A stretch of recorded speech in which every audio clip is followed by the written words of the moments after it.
salaamaaleykum waa HLM ñu ngi nuyu ñëpp di gërëm ñëpp di sant ñëpp di siyaar ñëpp waa di ñaan suñu nuyoo fekk ñëpp ci jàmm tey ñuy dalal benn doomu HLM boo xam ne kilifa la ci monde sport ndax mooy gérer Léopold Sédar Senghor ñu war a waxtaan ak moom ci jaar-jaaram ci li mu doon liggéey ci HLM ba tey mu indi ko tey mu nekk directeuru Léopold Sédar Senghor war a waxtaan ak moom aussi ci direction stade. Nan lañ ko gérer kan moo ko war a gérer kan moo war a nekk directeur stade loolu yëpp ñu war ci waxtaan ak moom dañ koy bàyyi mu présenté wu wax ñu moom mooy kan sëriñ bi ñu ngi lay nuyu. maa ngi lay gërëm di la sant bu baax vraiment c'est occasion bu ma may tey pour ma ñëw exprimer wu devant donc la population des HLM. ñu bëggoon nga fàttali ñu tur bi. man la Youssoupha Sy. foo dëkkoon ci HLM. donc maa ngi dëkkoon HLM Angle Mousse nag maa ngi fa dëkk depuis 1976 bokk nañ si njëkk toxu si HLM ba muy doog a pare. Voilà pratiquement falaa defee sama enfance yëpp falaa yoroo falaa màggee ba yàlla def ma mun naa wax bu fa jógee sax yàggul booy xool parce que bu ma jógee HLM Angle Mousse dëkk naa tam HLM 1 ma takkee soxna foofu si HLM 1 dëkk naa fa lu mat lu yàgg tamit avant may toxu dem Ouest Foire. kon mu mel ni fa nga jàngee fa nga fawee. HLM 4E laa jàngee HLM 4E daanaka sama papa sax moo nekkoon directeur école HLM 4E. bu fa nekkee directeur nag fa laa jàngee def sama cycle primaire jóge fa dem lycée Lamine Gueye après jóge fa dem université donc après voilà. dem si yàlla monsieur Sy yàlla na ko yàlla yërëm te yéex a ju xale ko àjjana firdawsi moo nekkoon directeur u HLM 4 jamonoy monsieur Sampil jamonoy monsieur Mbaye jamonoy Sëñ Fall jamonoy Moussa Fall waaw ak ñoom madame Sakho ak ñooñu waaw ñooñu moom daanaka moom ku dëkk HLM rek waaw xam nga leen xam bu baax mais ndax jot nga yëngatu ci sport ci biir HLM ndax football nga parce que Angle Mousse amoon na aussi ASC. waaw ASC bi nag yàlla def na football ma nag mais quand même bokkoon naa si dirigeant yi parce que je crois que man bu may def sama formation à INSEPS parce que bu ma demee amee sama bac ba dem université dama def concours INSEPS bu nekk Iba Mar Diop mooy institut national de l'éducation institut national supérieur de l'éducation populaire du sport fi ñu tàggatee professeur d'éducation physique et sportive yi fi ñu tàggatee inspecteur de la jeunesse et des sports aussi. bu ma duggee foofu dafa ba dem licence ñëw naa si HLM Angle Mousse yore équipe cadette bi parce que sama option football la parce que foofu tamit ba ni lay tàggat il faut nga jël option si sport collectif wala sport individuel maanaam maa jëloon sport collectif comme football sport individuel comme sport de combat léegi nag pour ma am si expérience ñëw naa nekk fa entraîneur si équipe cadette bi tu vois ensuite bu mu yàlla defee bu ma nekk directeur piscine olympique nekkoon naa tam directeur piscine olympique de 2009 à 2012 nekkoon naa président ASC HLM Angle Mousse ASCAM. nga jóge foofu gérer équipe bi pendant combien d'années. équipe bi kii ASCAM géré naa ko ñaar at nag. géré naa ko ñaar at en tant que président. voilà de 2010 ba 2012 pratiquement. boobu temps boo fekkoon na nag ma nekkoon directeur piscine olympique nationale. voilà te defoon naa faveur équipe bi ASCAM. bu doon def seen séance d'entraînement piscine olympique na doon defee seen séance d'entraînement yi bu doon def regroupement sax piscine olympique laa la doon jox ñu regroupé wu tout ça. kon nan nga def ba mën a postuler pour nekk directeur au stade bi de Léopold Sédar Senghor. bon d'abord il faut savoir une chose donc man de formation je suis professeur d'éducation physique et sportive formé à l'INSEPS après ma sortie de l'INSEPS en 2000 yàlla def na ma am chance am. Comment dire, une inscription pour faire un 3e cycle en France à Grenoble où j'ai fait donc un DEA sport et performance profité de faire un master en management des sports et des loisirs option gestion des infrastructures sportives foofu sama virus bi duggee sax pour gérer donc des infrastructures sportives moo def fait stage ñibbisi en 2005 mu ñibbisee nag yàlla def ba 2009 ba Khalifa Sall ñëwee mu def appel à candidature pour nommer un directeur de la piscine olympique c'est appel à candidature nag j'ai fait un projet pour la piscine. c'est là que dugalee un plan de rentabilisation de la piscine donc mu ñu sélectionné 5 yi ñu sélectionné nag ñu tànn ma si mu d'abord mu diriger piscine olympique de 2009 à 2012 pratiquement foo yàlla jógee nag comme agent de l'État là je suis un fonctionnaire ma dellu ministère des sports en 2014 donc pratiquement j'étais à la direction des activités physiques et sportives comme chef de division des relations avec les fédérations foofu tamit avec le mouvement associatif toujours avec les fédérations comme pratiquement donc on faisait le contrôle et la supervision des activités donc foofu tamit mu am si une expérience avec le mouvement associatif avec les fédérations léegi nag ba 2020 c'est le Matar Ba ba muy nommé nag directeur de la piste directeur stade Léopold Sédar Senghor en 2020 ma remplacé ki ñuy wax Cécile Faye fii depuis 2020 ba léegi donc maa fi nekk pratiquement. donc fii nomination la woon mais piscine olympique appel d'offre la woon. appel d'offre boobu mën nañu xam quels sont les critères pour nekk en fait un directeur de stade. Effectivement boobu dana ne il faut avoir au minimum bac plus 4. Ensuite, il faut avoir une expérience dans le domaine de gestion des infrastructures sportives. Là, nous demandons si appel d'offres. Donc, et aussi avoir une formation dans ce domaine-là. Donc, comme j'avais rempli tous les critères, moi, je suis Madame, am formation ci lu jëm ci gérer stade. Tout à fait. Bac plus 4 bi pour ñi xamul exactement mooy maanaam boo amee bac ba pare. Maîtrise niveau maîtrise quoi bac plus 4 mooy il faut nga am niveau maîtrise quoi. maanaam foo nga am sa bac ba pare jàngat ba am maîtrise. mooy bac plus 4 bi. ak expérience bi nga war a am dans le monde sportif wala ci gestion stade. dina la laaj dans le monde sportif parce que tamit comme stade pratiquement c'est fréquenté par les sportifs donc c'est utilisé par les sportifs la plus grande partie donc loolu tamit dina am na si solo nga am un peu une expérience un vécu dans. Donc le monde associatif, le monde des sportifs et tout ça. Donc c'est un atout. D'autant plus que comme moi, j'étais donc enseignant d'éducation physique sportive, j'ai même enseigné au lycée de la Fosse en tant que professeur d'éducation physique sportive aussi. Donc sama formation lépp ci sport la nekk daal tënk. amoon nga xam-xam bi amoon nga vécu bi amoon nga expérience bi donc ci sa gestion fii ci biir Léopold Sédar Senghor bëgg nañ ci dellu si tuuti est-ce que am na ay événements phares yoo xam ni jot nañ ko fi organiser fii jamono ji nga fi nekk ak léegi ba ñuy arrêter les travaux. Voilà man nag bu may ñëw en 2020 parce que j'ai pris service le 14 février 2020 daanaka presque tëjoon nañu stade bi parce que en 2019. Nous avons signé une convention avec la République populaire de Chine pour la réhabilitation du stade. Donc, les signé les Chinois, moment où en 2020, on fait qu'on a un stade pratiquement. Mais malheureusement, Covid mais pratiquement bloqué pour que les Chinois puissent démarrer les travaux. Parce que quand j'étais venu, j'ai hérité d'un stade vraiment délabré, un stade donc un état de délabrement très avancé, donc pratiquement. Il fallait tout reprendre. Même si il y avait quelques activités seulement il faut donner donc nous avons autorisé pratiquement. Pratiquement le terrain annexe était fonctionnel, donc il faut permettre de faire football. Le centre d'accueil aussi était fonctionnel, il faut permettre des équipes de regrouper tout ça. Ensuite même j'avais aménagé même le terrain de football central parce que comme Q1, mais j'avais réussi à l'aménager pour permettre à l'équipe de faire entraîner. D'ailleurs même, j'ai accueilli la SCHLM ici même. Donc ici, en 2021, si je ne me trompe pas, parce que nous sommes parce qu'ils avaient des problèmes pour préparer leur saison hivernale. Parce que dans le monde, il fallait si côté Djamoula et Guédi, mais les conditions n'étaient pas réunies. Nous sommes je les avais autorisés,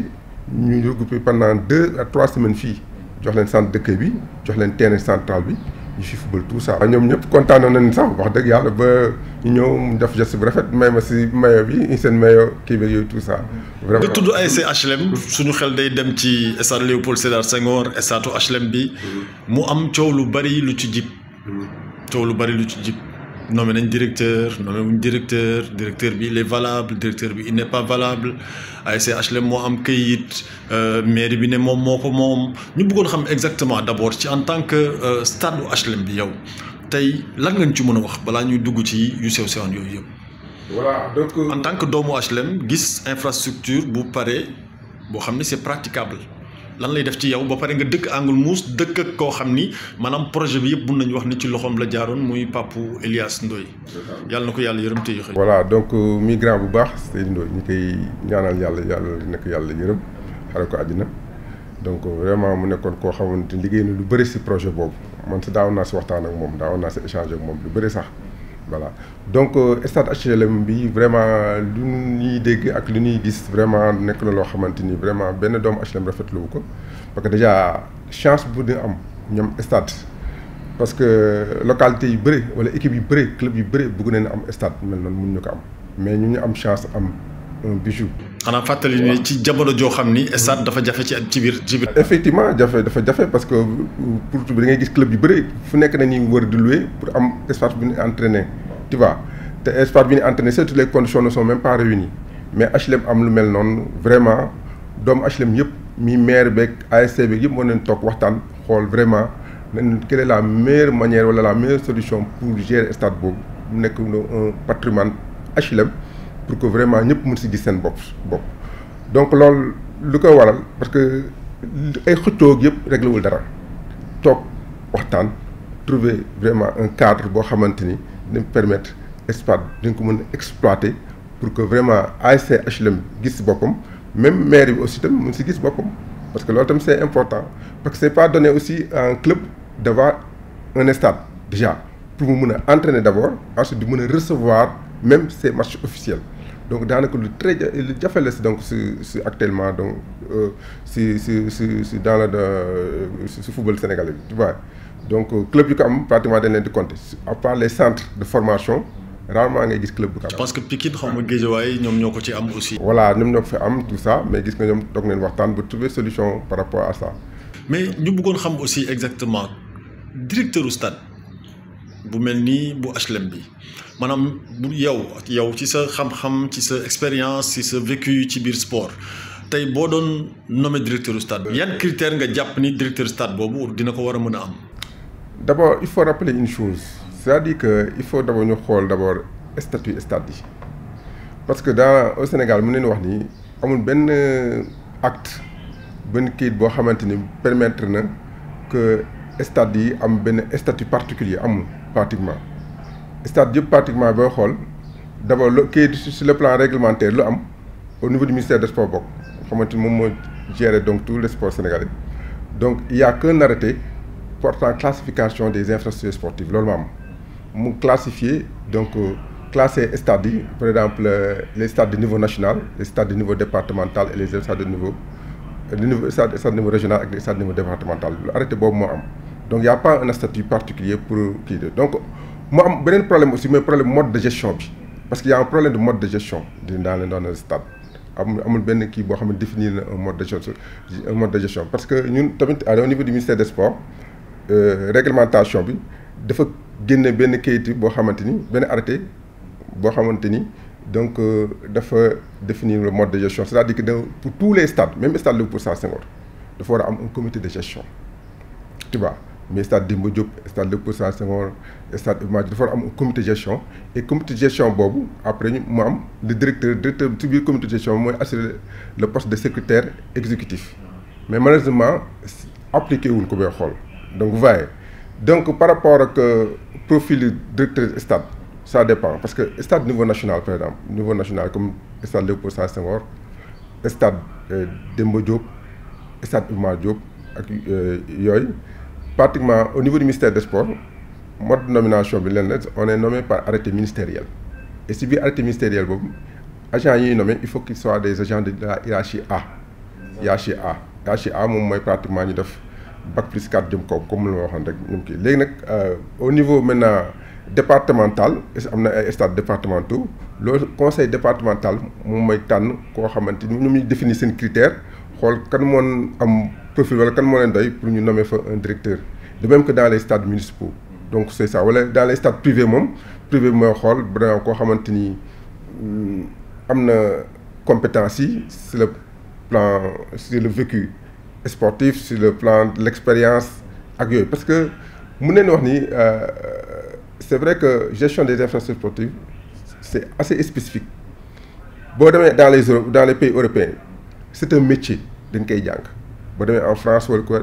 pour être un directeur des infrastructures sportives il faut nga def formation bi ñu tàggat la si nga xam ko ñu doog la nommer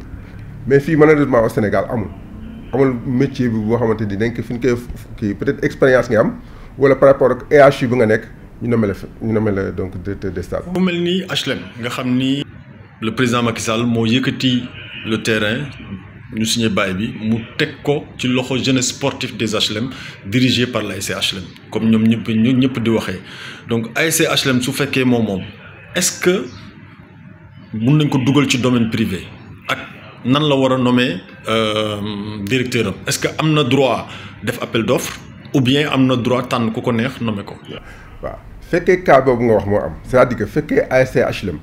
dafa am kayit bu ko wane ni moom stade moom nañ ko affecté c'est-à-dire que mu am un bail boo xamante ni état moo ko jox. la jeunesse sportive des HLM. voilà mu yor kayit bi mu légalement mu wane légalement c'est le plan de légal moom leen attribué stade moom moo ko moom léegi moom pour une meilleure donc utilisation du stade wala une meilleure gestion du stade mën a def un appel à candidature doomu HLM wala même ñeneen sax déposer mu am une commission boo xam ne day toog si biir appel à candidature tam ñu définir donc benn cahier de charge boo xamante ni pour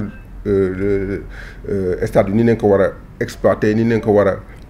doxalee tout ça léegi profil directeur bi nii la war a laaj ñu xool noonu ci nag si moom commission buy saytu si dossiers yi kan moo si gën a am compétence bi wala kan mu gën a am chance pour mën a diriger ça ñu nommé ko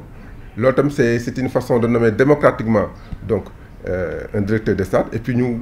c'est une façon aussi de choisir le meilleur ou bien la meilleure personne boo xamante qui est habilité à gérer le stade. Youssoupha Sy dañ lay gërëm di la sant xam nañ ni jël nañ sa temps lu bari xanaa boo amee message booy lancer rek à l'endroit de la population des HLM plus précisément waa Angle Mousse donc lan lay doon. waaw di leen gërëm di leen sant bu baax di gërëm bu baax donc population HLM de manière générale et plus particulièrement waa Angle Mousse ñoo xamante ni vraiment pratiquement def na leen lépp di gërëm ñoom Elias ñoo xamante ni vraiment ba ma nekkee président moo nekkoon président commission sportive tu vois on a donc pu bien gérer donc HLM bi ASCAM et tout ça moo may lancé rek appel may lancé rek mooy que ni ñi jéem a toog ñu waxtaan. mi mairie bi ak ASC HLM nañ toog ñu waxtaan bu ñu toogee ñu waxtaan nga xam ne HLM stade boobu ñoom ñëpp ko bokk ñëpp si war a gis seen njëriñ parce que c'est une et puis stade boobu dafay joxe une belle image des HLM parce que am na communes yu bëri wala localités yu bëri wala club yu bëri amuñu kii comment dirais-je de waaw stade mel noonu et puis c'est une manière aussi pour ASC HLM de pouvoir développer même donc football bi muy joxe. muy wane foofu et puis donc dafay refléter aussi donc image HLM comme image HLM vraiment c'est une localité où duñu bëgg football bëgg sport donc loolu c'est important mais bu ñu toogee waxtaan rek je trouve que dinañ trouver solution boo xamante ni même proposé woon naa comme ASC HLM comme mairie bi tamit ñu toog ñu waxtaan autour d'une table si biir loo waxtaan boobu mën na ni génne sax daf benn comité de gestion boo xam ne waa HLM di si nekk mairie bi bu ñu bëggee mën nañ si nekk comment dire jeunesse sportive nekk si ñëpp nekk si biir ñu xool waxtaane ça danañ koy exploiter ba xamante ni HLM ñëpp dañ si gis seen njëriñ. bon waxtaan yooyu moom jotoon na am ci ñaar ci ñett ci ñeenti yoon. mais ba léegi am na ay jafe-jafe daal yu ci nekk donc duñ ci sori. xanaa dañ lay gërëm sant la. ci nangu bi ñu nangul ak. li ñu xamal ci directeur u stade j'espère que waa HLM dinañ ci jëriñu bu baax a baax Youssou ñu ngi lay gërëm di la sant. jërëjëf Nicolas maa ngi leen di gërëm di la sant bu baax.